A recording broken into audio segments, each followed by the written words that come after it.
Добар ден и од мене го следите магазинот за родителство 0+ месеци на телевизија Телма. Сите родители имаат прашања за негата и грижата на своето новороденче. Но ако бебето се роди пред терминот и е потребен подолг престој во болница, тогаш нормално да бидат многу загрижени. На најчестите прашања на родителите поврзани со предвремено родените бебиња, појаснување ќе даде денешната гостинка, тоа е доктор Аспазија Софијанова од одделот за интензивна нега и терапија на Универзитетската клиника за детски болести во Скопје. Добре ни дојдовте. Добре, најдов како и секогаш ми го правите денот. И вие исто така нам, а верувам и на гледачите, бидејќи ќе имаат можност и тие денеска да се вклучат во програма на телефонскиот број 3076 677, значи емисијата ќе биде контактна, ќе можете и вие да учествувате во незиното реализирање со ваши прашања. Доктор Софијанова, кога бебето треба да биде родено за да се смета за предвремено родено? Пред која гестацијска недела? Генерално знаете дека и народски, а еве и стручно и медицински мора да постои одреден период на раст и развој. Велиме прв триместар кога се формира ембрионот, потоа имаме втор триместар кога се формира фетусот и веќе третиот триместар кога веќе го очекуваме новороденчето да се роди. Со тоа што тоа ако го собереме 3 по 3, значи би дошло некаде околу 9 месеци, меѓутоа или пресметано во денови, си има точно колку, да речеме, денови е тоа плюс или минус. И тоа тој плюс или минус е многу важен, бидејќи некогаш, да речеме, кога ќе влезе мајката во 9-тиот месец, но што е и 9-ти месец, тоа е секогаш прорачуната вредност која ја прави мајката со незината последна менструација, заедно со докторот акушер која следи за цело време незината бременост и точно го знае датумот на растот и развојот на тој ембрион, односно на тој фетус, за да може точно да ни прерачуна кога би било и она due day што се вика или денот за породување. И се разбира дека јас секогаш кажувам, ниту новороденчињата, ниту мајките, ниту ние сме математички пресметана формула во која секогаш тоа мора баш така математички да биде. Секогаш имате повеќе или помалку некој ден и тоа се повеќе или помалку 2 недели од оној така наречен термин за породување, при што некогаш новороденчето едноставно сака порано да се роди, но прашањето сега ќе го продолжиме кога е тоа и што значи тоа порано породување, односно точно породување на време. Кога веќе го пресметуваме гинеколошки датумот за раѓање на новороденчето, знаеме дека треба да се движиме во тие граничници и обично се очекува и идната мајка да биде спремна за тоа. И јас исто така многу насочувам и на гледачите да знаат, убаво е кога мајките има разни групи, ама убаво кога ќе слушате од стручни лица, кога си ги споделуваат своите искуства, кога треба точно да биде, како треба да се однесува за време на раѓањето и да не заборават пораката која што ќе сакам да ја дадам, а тоа е дека нема замена на природното раѓање. Независно колку е тоа болно, но болно е и излегувањето на бебето. Болката и плачот се сепак знак за нешто што следи понатаму убаво и болката и плачот се она кога на крај заминуваме од овој свет. И сите тие работи заедно го прават практички човештвото да биде, нели, како велат, вредно за живење. Ова што го зборуваме сега и кое што е многу важно е кога би го одредиле терминот дека детето е сепак родено пред време, за да ние како неонатолози и интензивисти малку по-различно пристапиме веќе кон мониторирање на тоа новороденче и неговиот раст и понатамошен развој, бидејќи ако е тоа 2 недели пред терминот, или ако е дури 3 недели пред терминот, или бериме late preterm, или касно предвремено родено, а е сепак релативно, да кажеме, новороденче кој не би го ставиле дека е толку предвремено родено и се брзо адаптира, оставаме некој ден повеќе или помалку во болница, гледаме дека оди секако што треба, тогаш веќе не го категоризираме во таа така наречена категорија на предвремено родени новороденчиња, бидејќи и во истата да не заборавиме, е многу важно да се стави и килажата, односно со која килажа е родено тоа новороденче и со која должина.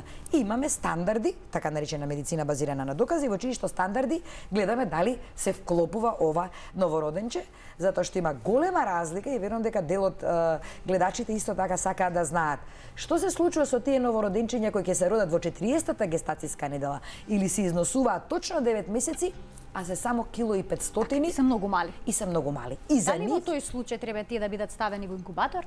Тие треба да бидат ставени во инкубатор, тие се многу поризични отколку предвремено родените. И еве, и тоа е убаво да го споделиме вака медиумски, бидејќи тоа е баш медицинска терминологија и медицински начин на објаснување. Кои се поризични? Дали овие кои што се предвремено родени, бидејќи и тие ги категоризираме на екстремно предвремено родени, тоа е онаа од 24 до 30 гестацијска недела, потоа имаме од 30 до 34 гестацијска недела, кои се, да речеме, најблагодарни за третман, тогаш доаѓа од 34 до 37 гестацијска недела, тие се тие три етапни предвремено родени новородени на кои имаме различен пристап кон нивното дозревање, кој настанува во инкубатор и со дополнителните така наречени сега нови неинвазивни методи за нивното дозревање и оние кои што се родени навреме, а се сепак многу мали и се сепак многу за нивната гестацијска старост незрели. Тие се многу поопасни и се многу поопасни. Тие се многу да речеме, со потреба од чести контроли и видувања, бидејќи имало што и зошто тоа дете е родено толку мало, а останало во утробата на мајката за цел временски период. Само јас уште еднаш да нагласам дека телефонскиот број на телевизија Телма е 3076 677, ќе ги замолам и од режија да го наведат на екранот за гледачите кои што имаат некои прашања, бидат вклучени во програма. Постои убедување дека е подобро ако бебето се роди пред време во 7 месец, отколку во 8. Има ли логика сето тоа? Тоа е испитно прашање наше и ако го одговориме ќе го знаат и студентите, но сигурно дека е многу важно, бидејќи таа логика е токму таа која што укажува што се случува практично и зошто е тоа така. Не знаете како, понекогаш старите луѓе се ориентирале по некои работи кои ги правеле искуствено од она што го доживувале во текот на нивниот, да речеме, искуствен начин на живење верзус она што е медицина базирана на докази. Што се случува во 7-миот месец? Во 7-миот месец се уште факторот кој што практично е одговорен за држање на белите дробови отворени и кој се вика сурфактант фактор, е се уште неразвиен, односно не постои или почнува да се развива. А во 8-миот месец еден дел од развојот на белите дробови веќе го има тој така наречен сурфактант фактор и е природен, бидејќи организмот сам го создава. Го имаме и ние возрастните и е многу клучен да не дојде до колапс на белите дробови после земењето на првиот здив. Немаме прв здив, се отвара белодробието, почнува дишењето, почнува животот. Што се случува кај 8-месечињата? Кај ние веќе имаме природен начин на создавање на сурфактант, излегуваат надвор од утробата на мајката, го дишат првиот воздух и веќе еден дел е отворен, но еден дел се уште не е отворен. Ние, лекарите, во тој случај, или го оставаме по природен пат да се доформира, што е најдобро, но често пати не се случува така и затоа тие се поризични од овие 7-месечиња, па го додаваме ние вештачки, така наречениот сурфактант кој што го имаме и кој што се трудиме максимално да биде сличен на природниот, но никогаш не ист, и истиот може да направи одредена реакција кај белите дробови, при што ете зошто 8-месечињата, кога ќе измешаме природно и наше помагало кое го даваме ние како лекари, нели тој вештачки така наречен сурфактант, може да доведе до одредена реакција во белите дробови, при што ние секогаш се трудиме и ги ставаме на вештачко дишење кое го контролира дишењето за да не дојде до колапс на белите дробови. А овие маливе, како и да е, тие ако немаат сурфактант, вие ќе го дадете од надвор сурфактантот, не го препознаваат пошто немаат веќе создадено свој сурфактант и многу е голема логиката да практично надворешниот или артифицијалниот сурфактант си го почувствуваат како свој. Тука лежи и целата медицинска логика и во вакцинирањето. Така, а во однос на накачувањето на тежина, дали бебињата кои што се предвремено родени во првите недели месеци послабо накачуваат тежина? Ние, искрено кажано, многу повеќе гледаме други параметри од кога што гледаме килаж. Знаете како, кога е веќе новороденчето нормално родено и кога оди на нормални прегледи, прво нормално во првите месец дена, обврзно го гледа неонатолог, каде што е во породилиште или во породилиште неонатолог или кај нас на детска клиника доколку го следиме ние, со тоа што многу е важно да ние гледаме малку сепак повеќе различни параметри кои не се вклопуваат како кај возрастното, кај зрелото новородено. Тука ни е многу важно килажата, мајчиното млеко, примањето на мајчиното млеко, бојата на фецесот, како уринира. Значи, тоа се параметри кои ни укажуваат кај здравото новороденче дека се оди како што треба. Од друга страна, кај предвремено родените, килажата не е параметар кој ни значи дека детето веќе почнува да се адаптира на надворешната средина, но она што е многу поважно е работата на срцето, работата на мозокот и неговото однесување кое ние добро го забележуваме, односно начинот на кое неговото прилагодување, бидејќи дошло порано, веќе го достигнува она кое што треба да го има едно здраво или нормално новороденче. И во зависност од која гестацијска старост е, адаптацијата на неговиот развој ја правиме според тоа дали е екстремно предвремено родено и тоа останува и подолго време или на интензивна, односно на единиците за неонатологија и интензивна негитерапија, односно евентуално кој од оние така наречени late preterm и кои што имаат и одредена килажа која од 1.500 до 2.5 килограми, гледаме дека сепак добро напредува со мајчино млеко или независно со некое друго млеко, тогаш сме ние задоволни. Јас никогаш нема да заборавам една терминологија што ја научив далечната 2000-та година кога бев во Австралија и кога ја учев практично од мојот ментор Хедер Джефри, која беше неонатолог со извонредна енергија, но со страшно голема строгост. Кога одевме и шетавме ни самите инкубатори, кога бараше од нас како специјализанти, односно специјалисти, да кажеме што размислуваме за тие предвремено родени, дали изгледаат добри, дали се среќни. Нели прашањето беше што прашува она дали се среќни. Како поминува времето и искуството, ќе осетите среќата на новороденчето и на предвремено роденото, како го гледаат родителите, начинот на кој тој се развива, ја почувствувате и вие среќата што ја зрачат тие. Тој фидбек се забележува. Имаме гледач на линија, да го вклучиме во програма. Добар ден. Добар ден. Повелете. Поздрав до студиото и до докторката и до водителката. Благодарам. С нами е бремена, доктор му вика 20 дена ти е напредно бебето. Дали е нешто страшно тоа? Така, ви благодарам за вклучувањето во програма. Тука е баш тој прво добар ден, ви благодарам за прашањето. Значи, знаете како ова кога велат напредно, укажува на тоа дека точно не се знае кога е останата бремена, повеќе или помалку некој ден кој што укажува дека во овој конкретен случај детето и добро напредува, значи нема некој посебен проблем, воопшто да не ве секира. Начинот на кој што децата останува, односно се создава идниот плод е не е пак ќе кажа математичка формула да точно знаеме тогаш и тогаш, ама јас точно знам тогаш. Не е така. Бидејќи никогаш не изненадуваат бебињата, а па се нормални, еве како во овој случај. Значи дека точно веројатно бременоста била настаната малку порано од предпоставената бременост на самата мајка, односно на фамилијата и затоа е тоа така и понапредно и ми е драго да е така. Но да не забораваме дека има одредени кондиции каде новороденчињата се раѓаат и покрупни од она што се очекува. Значи над 3,5 или 4 килограми очекувана килажа. Тоа веќе укажува дека кај мајката може да постои така наречен гестацијски диабет. Така, скриен шеќер. Односно скриен шеќер и тука би, можеби, кога веќе ме прашувате, ако е секако што треба, тогаш не би се секирале, чисто едно испитување на шеќерот крв, еден тест, би ни укажувало дали кај мајката постои, бидејќи тоа значи дека истиот се пренесува преку поврзаноста што постои помеѓу плодот и мајката во идниот плод и на тој начин практично можеме да очекуваме да е малку покрупно новороденчето од очекуваното. Имаме уште еден гледач кој што во моментот ќе биде вклучен во програма, да го слушнеме неговото прашање. Добар ден. Добар ден, во програма сте? Дали се слушаме? Мислам дека не успеа гледачот да се вклучи во програма, нека се обиде повторно, нека се јави.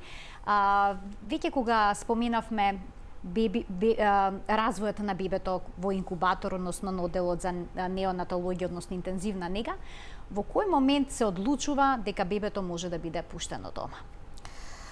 Па, тоа е клучниот момент во кој што морате прво да бидете сигурни дека фамилијата е спремна да го прифати детето. Знаете како, ако е веќе од наша страна спремна да оди дома, тогаш нашата проценка ја правиме со тоа што она што го даваме како храна на детето, белите дробови добро работат и функционираат, затворен е дуктусот кој што знае да биде како комуникација внатре во срцето и кој што исто така знае да биде многу важен и клучен за да оцениме дали зрелоста на новороденчето ги прави односно во очекуваните рамки.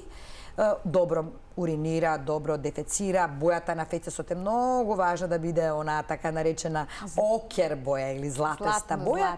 И кога гледаме една така наречена автоматска насмевка кај децата. Тој е оној автоматизам кој што го има тие до 6 месеци, тој истиот се губи после 6-тиот месец. И велат, гледај ми се насмевна. Имаме ние такви случаи, често пати гледаме дека детето, пак велат насмевката, е сепак олицетворење на среќа. Плачот е олицетворење на некој тип на побарување, тага, болка, желба, потреба и треба да ги разликуваме тие работи исто така кај децата со тоа што таа така наречена насмевка веќе ни укажува дека детето практично бара да биде веќе во домашни услови, да биде многу повеќе насмеано и се.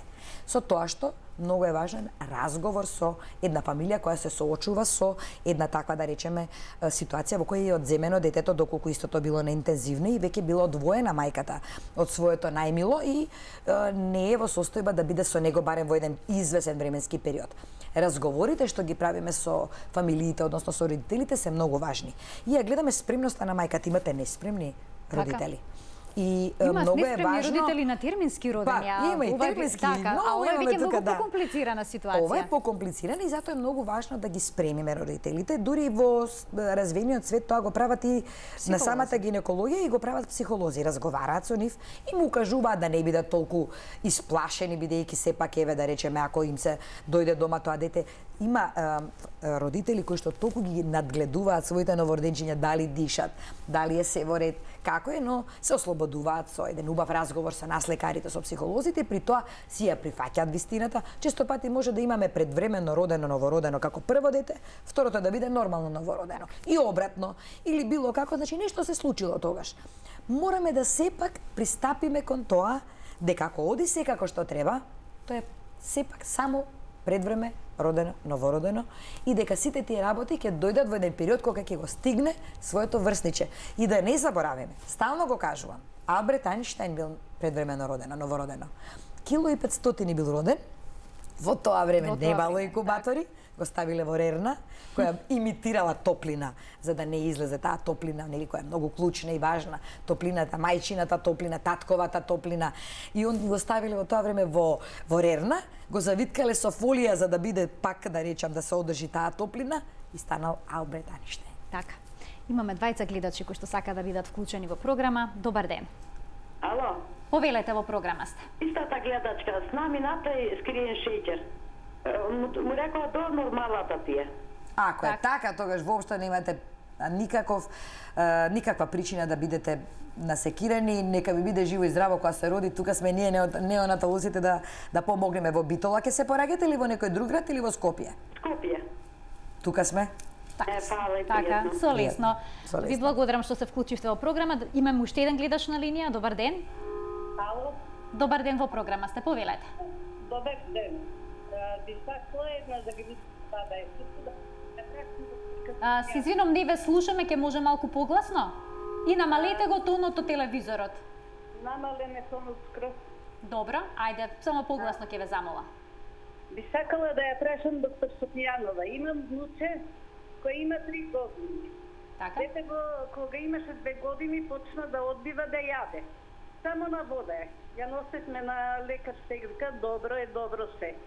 Вода ти е премногу, млеко со плазма биспипи и ништо повеќе. Се одбива. Не сакам тоа, сега е веќе 3 години. Така. Што понатаму? Вака видите. Прашање во излегува малку од концептот Не, на днешната емисија, но и се во контекст на педиатрија. На крајот на денот ние сме прво педиатри, кога специализираме сме прво педиатри. Значи јас сум прво педиатар, потоа мојата субспецијалност и субспециализација е неонатологија и неонатална интензивна. Така да апсолутно ќе одговорам сега како педиатар. Грижата ваша во периодот од 2 до 3 годишна возраст, тоа е оној период на исто така осознавање на децата, на едно малку да речеме повеќе психолошко увидување на нештата. И јас повеќе би ставила во категорија дека ова дете има можеби малку повеќе му треба разговор или можеби исплашено, сега не знам дали оди во градинка, не оди во градинка, дома разговара, не разговара, како разговара со родителите, каков е пристапот, кој го чува детето, дали го чува мајката или таткото или го чува баба или дедо, дали од нешто си има исплашено, некојаш кога проодуваат децата знаат да паднат и при тоа еден основан страв да имаат околу нивното проодување и одбивање или нешто, некој случај заради кој тие имаат одреден или создаваат одреден гард. доколку се исклучи органско заболување. Значи, ако не постои некој тип на органска болест, значи сепак да видиме да не има некој проблем во цревцата, во гастроинтестиналниот тракт, или никогаш, верувајте, насила не ги терете децата да јадат.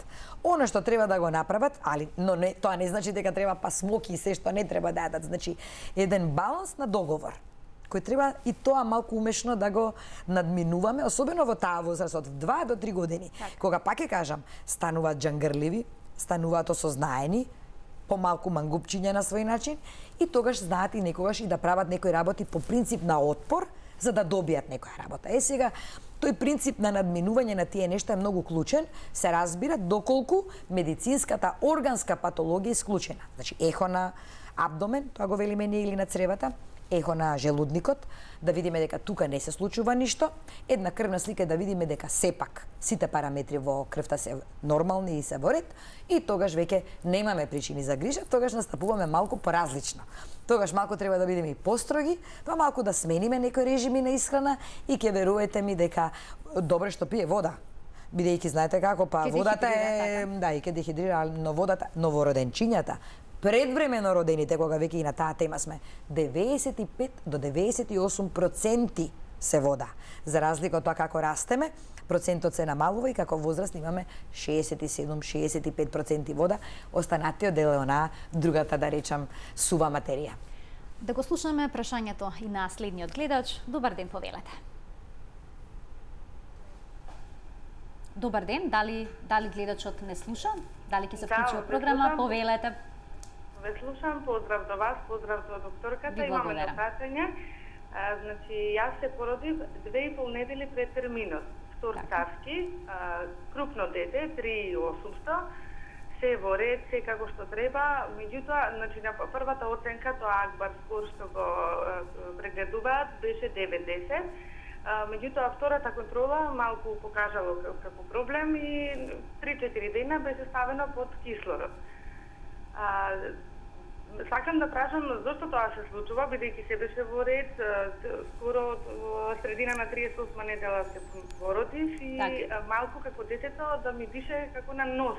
Дали тоа е поврзано со тоа и дали треба, затоа што првата контрола кај ематичниот педијатар беше во ред, малку ни препиша антибиотик да примаме, поради тоа што се претпоставувало дека имало некоја инфекција од мене во текот на бременоста и затоа малку беше како на нос. Меѓутоа гледам дека уште дише на нос. Дали има некакво поврзување со тоа Акбар скор? Така, ви благодарам за прашањето. Значи, ќе направам компилација од вашите прашања, бидејќи поставувате извонредно интересни и извонредно продуктивни прашања на кои ќе се потрудам практично да дадам компилација од ова што и е денешна тема, што можеби некош немаме време да ги допреме сите работи. Под број 1.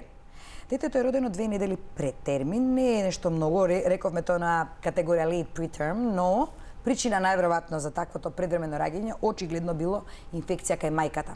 Нешто што е многу важно, што континуирано треба да се контролира, што и кај младите го кажувам дека е многу важно кога сакаат да станат идни мајки, тоа да немаат инфекција, затоа што кај нас прв причинител за предвременото раѓање е инфекцијата кај мајката, која индиректно се пренесува и врз плодот, особено кога истиот расте.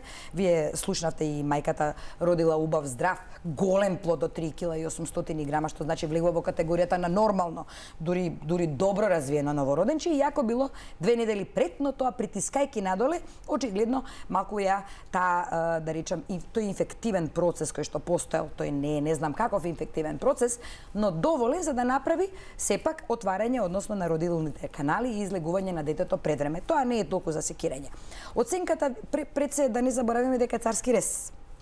Царскиот рез има голема предност во случајот, бидејќи не дозволило да аспирира повеќе, затоа што аспирацијата очигледно останала тука и се уште тригерира во делот од горно-респираторниот тракт, но не влегла во долно-респираторниот тракт, бидејќи секогаш после раѓање, особено царскиот рез, можда сте виделе, можда не, ние ги аспирираме новороденчињата, со што водата во која што била, односно во која што виреело плодот 9 месеци, практично ја вадиме.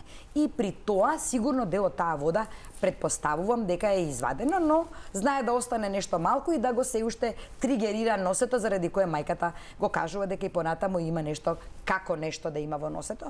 Тоа лесно се средува со синомарин, со капки за нос и така натака. Но да ви направам сега споредба помеѓу Апгарот 8-9, тоа значи дека сепак и покрај тоа што е направен царски рез, и аспирацијата на новороденчето изреагирало веднаш. Значи заплакало веднаш и веднаш со првиот здив успеало да се адаптира на новата средина, значи со првиот плач. И затоа треба да бидете среќни. Таа оценка не се дава случајно и таа оценка многу укажува за понатаму како да работите. Иако на првата контрола тоа што било, што велите вие сега, не знам во кој правец одало, но таа сама оценка сама по себе укажува дека не треба да грижите. Тоа повеќе било причина или последица од самата инфекција кај мајката, која имала сепак одредено атакирање на горно-респираторниот тракт. Ние конкретно на интензивна немаме проблем, бидејќи имаме електрични аспиратори. Ево сега има и се продаваат аспираторчиња со кои што се аспирира, да речеме тој секретно, добро би било матичниот педијатар да го убаво аспирира нежно со сондичка, при што овој секрет кој што се насобира тука да го извадиме, и тоа е истиот последица практично на тоа што кога одиме со нормално раѓање, родилните канали го истиснуваат тој секрет, а оде бидејќи било царски рез, не е истиснат секретот. Меѓутоа, кост бенефит, сте добиле здраво новородено сепак, со добар Апгар скор, и сте испуштиле да не добиете многу по-страшна инфекција која можела да биде, доколку одело по природен пат, па тој секрет влезал малку подлабоко во долниот респираторен тракт. Имаме на линија уште еден гледач, а навистина многу малку време. Ќе го замолам гледачот да биде поконцизен со прашањето. Добар ден. Добар ден. Повелете.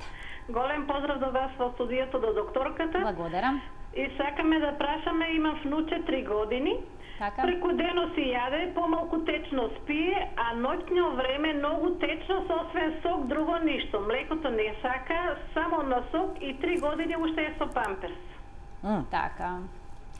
Интересно. За прашањето. Овде вака бабичка или мајкичка, прво да е живо и здраво, а второ 3 годишно дете, очигледно навиките мораме да ги менуваме. Ако се уште е во памперс, ќе го навикнете. Тоа некогаш пак ви реков, апропо на она претходно. Децата се најголемите мангупи. Тие така знаат да ги искористат, особено родителите и бабите и дедовците, во својот собствен интерес, ако не го поставите граничникот, отиде да работите.